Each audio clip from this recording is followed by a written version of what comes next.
Sir Pete Ilagan. Sir Pete, good morning. Opo. Ang inyong mga taga-pakinig at taga-sunod. Magandang umaga sa ating lahat. Okay. So gaya ng tanong ko nga sir dito sa bagong na-discovering Malampaya East 1, itong bagong reservoir no ng deposito ng natural gas diyan sa may Palawan. 5 kilometro lang daw itong silangan.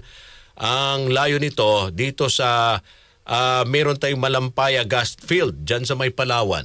Ano yung magiging pakinabang nito? Kasi sinasabi magandang balita ito. Sa mahigit isang dekada, ngayon lang nakadiskubre tayo ng malaking gas find sa Pilipinas. Ano naman ang magiging pakinabang nito sa bawat tahanan? Opo, Sir Pete. Sa unang bungad, alam natin na meron itong dulot na kaginawaan agad sa atin.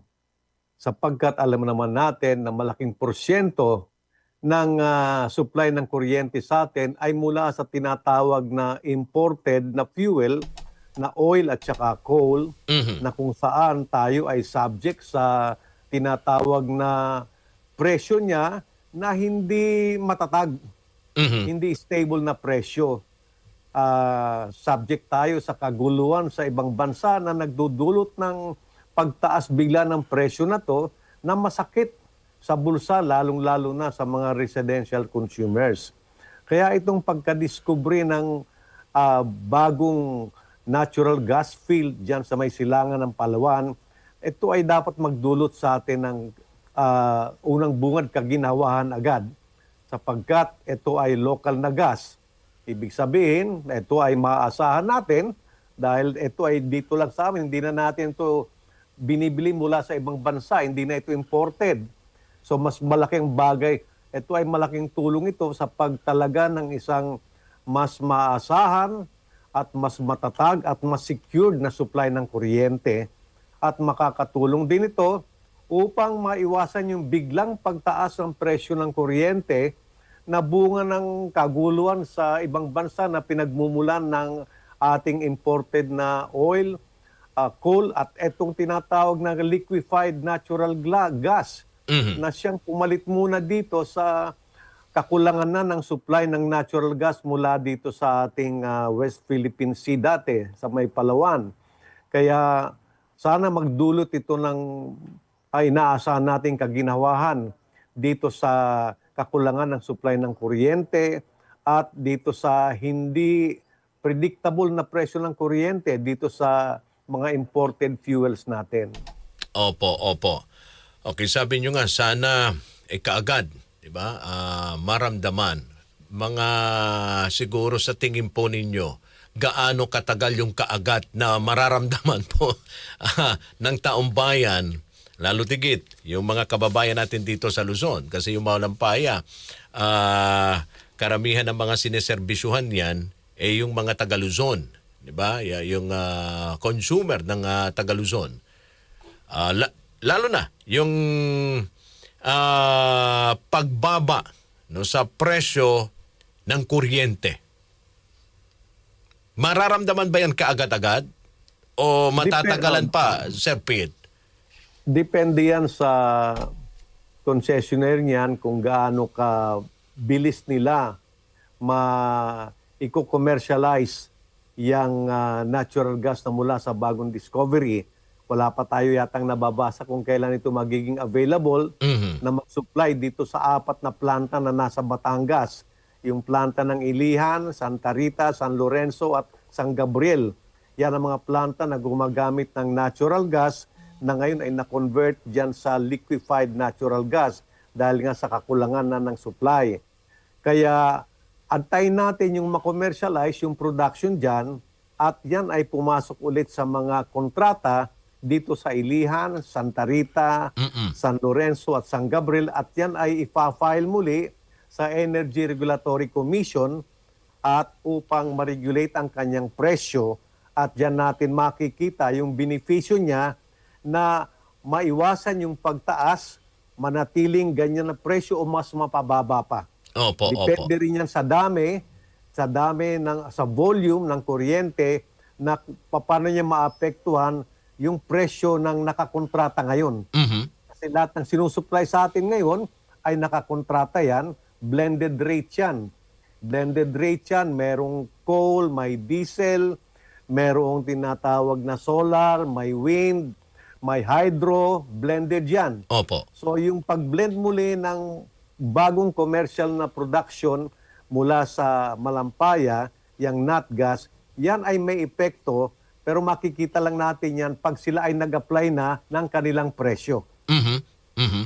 Kasi may mga opo. Magkakaroon lamang ng presyo yan pag na-commercialize na yan. Kasi Oho. dyan madidetermine muna kung magkano yung pamumuhunan dyan sa bagong discovery na yan, magkano ang investment, magkano ang kanilang operational cost, dahil yung pagbigay ng presyo per kilowatt hour, yan ang gagamitin nila para mabawi yung kanilang pamumuhunan Mhm. at yung kanilang tinatawag na operational expenses. Mhm. So titingnan natin ngayon kung magkano ang kanilang ipopropose na presyo at ano ang maging epekto nito sa current blended rate ng mga distribution utilities na kukuha ng kontrata mula dito sa NatGas. Opo. So sa madaling salita, Sir Pete, kung magkano yung kanilang maigagastos dyan dito sa bagong na-discovering reservoir ng natural gas, okay, ipapasa ito pa rin sa consumer. Tama, yan ang tinatawag na ang pagpresyo ng kuryente ay pamamaraan upang makabawi yung mga namuhunan. Oo. Makabawi at mabigyan ng kita yung kanilang pamumuhunan, yan ang tinatawag na pamamaraan ng pagpresyo ng kuryente. So sa madaling salita, kahit may nadiskubre na ganong klaseng reservoir ng natural gas, hindi ito kaagad-agad mararamdaman ng bawat Pilipino, lalo na yung mga taga-Luzon, ang pagbaba sa presyo ng kuryente. Matagal-tagal pa. Tama ka dyan, Rolf. Unang-una, hindi pa naman makukommercialize yan. Wala pang kontrata yan. Kasi yan, ibebenta yan sa mga distribution utilities katulad na ng Meralco, Mhm. ng mga electric cooperatives sa Luzon, yung mga pribadong mga distribution utilities like yung nasa Pampanga, San Fernando, Angeles, sa Tarlac, sa Dagupan, mga pribado. Yan ang unang mga customer ng gas na ng energy na yan. Oo. So, pag kinontrata yan, merong yung tinatawag na mag-undergo yan ng competitive selection process, may bidding yan, sasali ang NatGas, at dyan malalaman natin kung ano kanilang presyo na papayagan silang mabawi yung kanilang pamumuhunan at papayagan din magkaroon ng tinatawag na kita yung kanilang pamumuhunan. Titignan natin yung kalalabasan niyang presyo at pag blend siya, ano maging epekto nito sa presyo sa mga customer. Mhm. Oho. Kasi hindi lang naman isa ang pinagmumula ng energy na kinukontrata ng isang distribution utility. Yan ay blended. Sabi ko nga kanina, meron diyang coal, meron diyang hydro, meron diyang solar, mayroon diyang geothermal. Kaya bawat Halo-halo uri na. ng enerhiya may kanya-kanyang presyo. Oo. Lahat yan, ina-average, kaya yung rate natin, ang tawag dyan, ay blended rate. Mhm. Mhm. Kaya ganun na lamang kataas Oo. yung Kaya singil sa ng ngayon, kuryente. mahirap nating masabi na mapababa nito. Unang-una, malaki ang magiging responsable ng gobyerno, ng regulator. Kung magiging stricto talaga ang regulator, ang benepisyo talaga uunahin ay para sa consumers, malaki ang ating magiging pag-asa dyan. Oho. So it will all depend on how strict our regulator will be. Kailangan maging stricto sila na ang presyo talaga ay reasonable at makatarungan. Oo, ganun pala yun. Akala natin. So, ano rito? Good news. Ay, yung stability, yung Stability. hindi tayo magiging subject sa volatile prices sa world market. Yan ang Oo. malaking kaginawa natin. Kung malaking masyado ang volume na manggagaling dyan, mababawasan yung ating tinatawag na dependence sa mga imported fuel na siya talagang nagpapataas ng presyo ng kuryente, kaya makikita natin yung ating generation charge ay buwan-buwan nagbabago dahil malaking porsyento ng kinontrata ng mga distribution utilities ay mga imported. Mhm. Kaya yan ang nagpapabago-bago. Tayo ay nakadikit sa magkano ang palitan sa dolyar, piso, yung mga tinatawag na fluctuation Mm-mm. na hindi maganda kasi Oo. malaki rin ang epekto niyan sa mga potential investor. Oo. Kapag hindi sigurado kung magkano ang presyo ng kuryente, takot ang mga investor dahil baka hindi nila mabawi ang kanilang pamumuhunan. Oo. Kaya malaking bagay ito na ang isang pagmumulan ng ating supply ay lokal Oo. dito na. Sapagkat nagkakaroon ng certainty, nagkakaroon ng predictability yung presyo ng kuryente, kaya nagkakaroon ng confidence. Tumataas yung level of confidence ng mga investor kasi alam nila kung kailan nila mababawi at magkano ang kanilang kikitain. Oo. But do you think, di ba, sabi mo nga, Sir Pete, ang good news dyan, okay, yung sustainability ng ng natural gas. 14 Yes. billion kilowatt hours, enough na ba yan?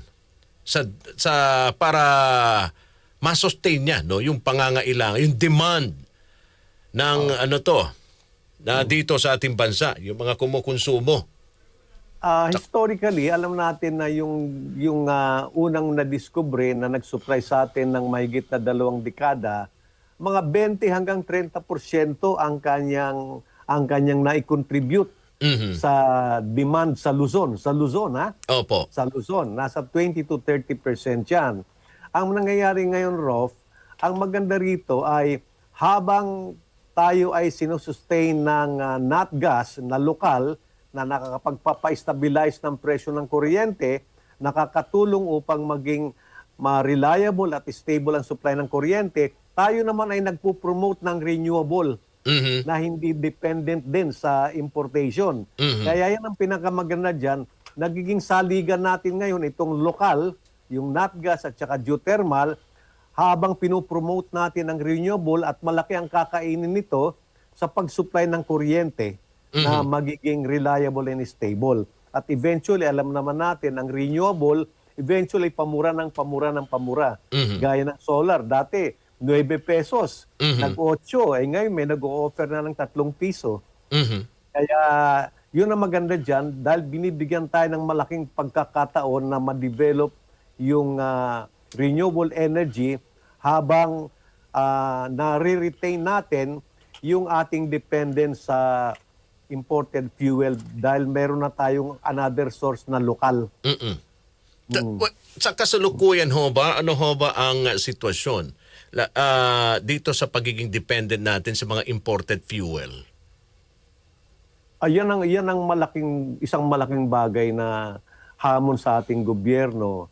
Kaya nga matagal na nating isinusulong ano ang mga pamamaraan upang magkaroon ng protection ng consumers dito sa volatile prices sa world market. Mhm. Isa nating sinusulong ngayon sa ating pakikipag-usap sa mga kaibigan natin sa generation, is there a way na ma-insure yung presyo ng kuryente upang yung mga generation companies pag mag-offer ng presyo ng kuryente, pwede lang sabing fixed na yung aming presyo. Ano man ang mangyari, fixed yan, hindi yan magbabago. And only an insurance can do that. Mhm. Mhm. Yun ang isang bagay na dapat mas magandang pag-usapan dito sa industriya upang mabigyan naman ng tinatawag na kasiguruhan ang mga ordinaryong consumers katulad ng mga household. Dahil fix ang kanilang sweldo, Correct. sana maging fix din ang presyo ng kuryente. Oo. Di ba? Kaso nga lang, Hindi naman pagtaas ang presyo ng kuryente, tataas ang sweldo ng tao. oo. Kaya Tama. walang proteksyon ng tao. Diyan natin kailangan ng strict regulation. Mhm. Napakahalaga, Sir Pete, di ba, ang ganitong klaseng usapin, kasi kahit maliit na tahanan sa isang lupa na hindi sa kanya na tinitirahan niya, apektado. Tama ka dyan, Rolf. Apektado. Tama ka. Gagamit ka lang ng isang bulb ng ng ilaw sa bahay, isang electric fan, pag sinabing tumaas na naman o tataas na naman yung presyo ng kuryente, kakamot yan. Kasi malaking kaltas yun sa kanilang kita araw-araw. Tama yun. Oo. At isa sa mga epekto doon, binabawi nila doon sa pagkain. Magtitipid sila. Kasi alam nila, mahalaga din ang ilaw, ang kuryente sa bahay. Kaya, pag may mga ganitong klase tayong balita na positibo, na magbibigay pag-asa, kailangan natin ipaliwanag sa tao. Okay? Tama ka dyan, bro. Oo. Eto na ba? Yung hinihintay ninyong sagot sa tanong, kailan bababa ang presyo ng kuryente? Di ba, Sir Pete? Pero, well, sabi nyo, kahit pa paano makakatulong ito sa supply, di ba? Ng natural gas na isa sa mga ano lang to kumbaga ginagamit na source, di ba, sa pagpo-produce ng kuryente dito sa ating bansa, lalo tigit sa Luzon. Pero ano yan marami pang ibang mga ingredients diyan Kaya hindi lang nakadepende rito sa sa natural gas. Para sa inyo, anong dapat sana ginagawa ng gobyerno para matulungan ang ating mga consumer? Na hindi, meron tayong isinusulong ngayon, Rolf. Meron tayong isinusulong. Meron tayong isinulat sa ating Energy Regulatory Commission. Sinasabi natin na bakit ang Meralco customer lamang ang nagkaroon ng kaginawahan dahil nag-refund ng 60 billion sa kanyang consumers. Samantalang isang methodology lang naman, isang rate methodology lang naman ang pinapairal, dapat yung mga customer din ng ibang distribution utilities katulad ng Angeles, ng Dagupan, ng Tarlac, ng San Fernando, dapat mag-refund na rin sila sapagkat napatunayan natin na itong rate methodology ngayon ay hindi nagdudulot ng isang reasonabling rate kaya nagkakaroon ng refund. Ibig sabihin, sobra yung paniningil. Mayroong tinatawag na over-recovery or sobrang paniningil. Yung sobrang paniningil na madaling ma-determine dahil titignan lamang yung totoong nakolekta nila sa isang taon at kung magkano yung inaprubahan ng Energy Regulatory Commission. Itong naging dahilan kung bakit noong 2020 ay nagboluntaryo ang Meralco na magsole ng 13.8 billion sapagkat nakita nila na sobra-sobra talaga ang kanilang nasingil. At ito ay nadagdagan pa from 13.8 naging 60 billion. Na dapat magsoli na rin yung ibang mga distribution utilities at bumaba ang presyo ng kuryente. Sa Meralco side, from 1 peso 38 centavos, nakababa tayo ng 3 sentimo. Naging 1 peso and 35 sa distribution charge yan, ha? Kasi pwede ring pababain ang transmission charge. Pwede ring pababain ang generation charge na kung saan nandun ang ating usapan ngayon. Nasa generation charge lang ang usapan natin ngayon Yes, opo. Yung, energy lang ang ating pinag-uusapan. So maraming pamamaraan sa pamamagitan ng pag-review ng presyo. Na-review yung presyo ng distribution rate ng Meralco, bumaba. Kailangan ma-review ulit itong mga kontrata na naaprubahan, ma-review kasi yung presyo ng kuryente, hindi naman yan ang totoong natatanggap natin na presyo.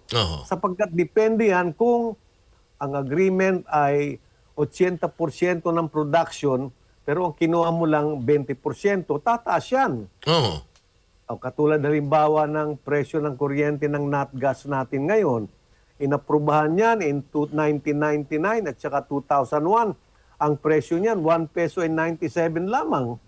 At saka 2 pesos and 10 centavos. Ngayon, pumapalo siya ng 8 pesos.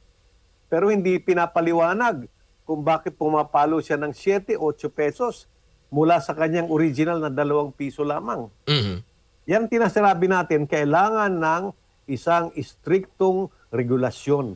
Oo. Kailangan merong periodic na review ng mga presyo ng kuryente upang malaman anong dahilan bakit tumataas. Mm-mm. Oh.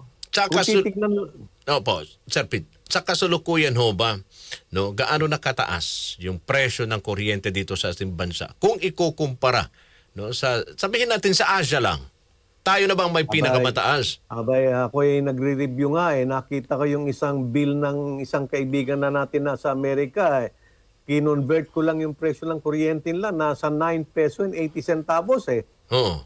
Tayo nasa 12, sa 11, nasa 12 tayo. Oo. Pero, ang minimum wage natin ay 15,000. Tama. Sa kanila, ang kanilang minimum wage ay nasa 200,000. So, napakalit na porsyento ng 10 piso sa 200,000 minimum wage. Kaya, Dito sa atin, 15,000 lang ang minimum wage natin, pero ang ating presyo ay nasa 10 piso. Ang effective rate natin nasa 11 pesos. Napakalaki. Oo. Kaya kung tatanungin anong ating kondisyon, Oo. nakakaiyak.